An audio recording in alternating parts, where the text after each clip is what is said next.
Hi, it's Kathy again, and I pulled a card from this deck.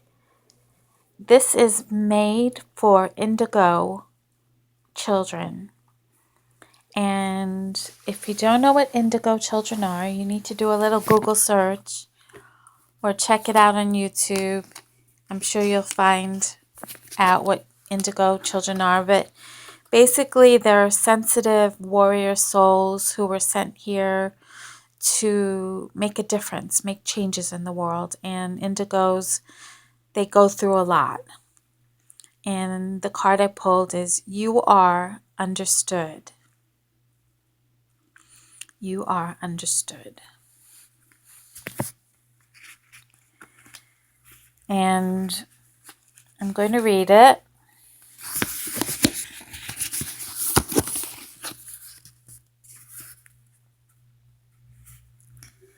The angels send you this card because every aspect of your personality and existence makes perfect sense to them.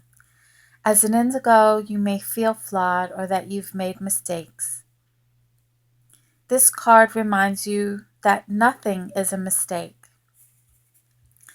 Now, Doreen Virtue wanted the indigo to feel better about themselves, and I appreciate that, but come on, there definitely are mistakes made. We all make mistakes, so just saying that makes you feel good, nothing is a mistake, but that's not true. Everything is a divine appointment. I don't think that's true either. Know that heaven and the angels see you as a perfect being. And as you know, we are meant to reach perfection, but we are not perfect. And the angels have been with you every step of your life. They know who you are, and they see your divine perfection. Let's say they see your divinity, not your perfection. The angels completely understand why you've made every decision you have made. Allow yourself to revel in the comfort of knowing that there's a force much bigger than any human on the planet, and this force sees you as a flawless soul doing the best you can. Again, of course you have flaws. Of course, you're not a flawless soul, but God sees that you're doing the best that you can. All right. So we're reading Divine Principle.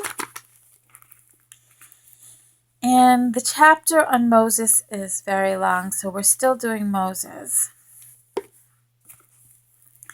The Israelites, when they saw Moses strike and kill the Egyptian, they misunderstood him and spoke ill of him. Moses was left with no choice but to escape from the Pharaoh. Reluctantly forsaking the Israelites, he fled into the wilderness of Midian. The foundation of substance was shattered, and the Israelites' course to restore Canaan under the leadership of Moses would be repeated a second and eventually a third time. Remember the magic number 3. When the first national course to restore Canaan ended in failure due to the disbelief of the Israelites, Satan claimed the 40 years of Moses' life in Pharaoh's palace, during which he had laid the foundation of faith. Hence, for Moses to begin the second national course to restore Canaan, he had to lay anew the foundation of faith by completing another period of 40 years to restore through indemnity his lost 40 years in the palace. This was the purpose of Moses' 40-year exile in the wilderness of Midian. Moses went through a second dispensation of 40 for the separation of Satan during the 40 years he spent in the wilderness of Midian. There, he restored the foundation of faith needed to embark upon the second national course to restore Canaan. Once Moses restored the foundation of faith in the wilderness of Midian, he also secured the position of Abel. God worked the dispensation to start the first national course to restore Canaan when Moses struck and killed an Egyptian. Similarly, to work the dispensation to start the second national course to restore Canaan, God granted Moses 3 signs and 10 plagues with which to prevail over the Egyptians.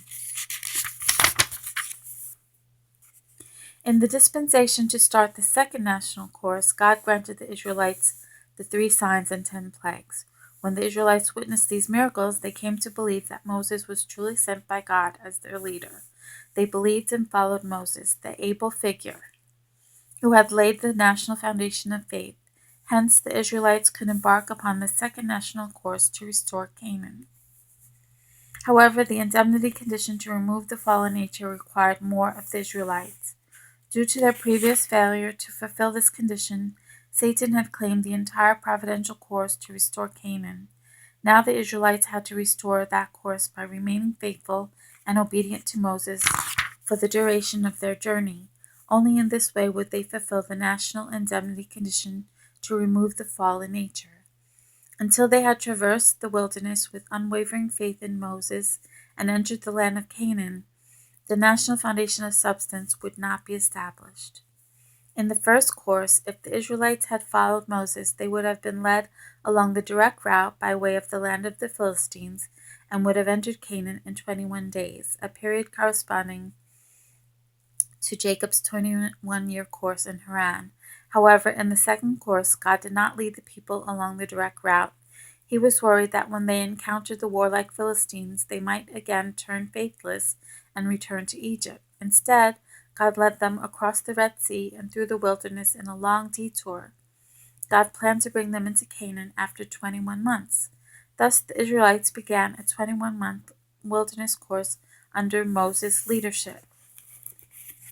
At the outset of the national course, Moses asked for a leave of 3 days with the intention of deceiving the Pharaoh and liberating his people from bondage. The Israelites, who numbered some 600,000 according to the Bible, departed from Ramses on the 15th day of the first month by the Hebrew calendar. They upheld God's will throughout the 3-day journey to their first campsite at Succoth.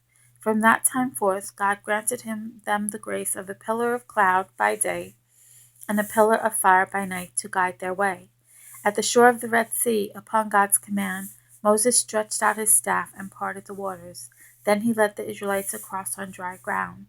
The Egyptians, chasing them in chariots, were drowned when the waters closed up and engulfed them. The Israelites crossed the Red Sea and arrived at the wilderness of Sin on the 15th day of the second month. From then until the day they arrived at habitable land, God fed them with manna and quail. When the Israelites left the wilderness of Sin and camped at Rephidim, there was no water for the people to drink. God commanded Moses to strike the rock at Horeb, that water might spring forth from it. Moses did so and gave the people water, which saved their lives.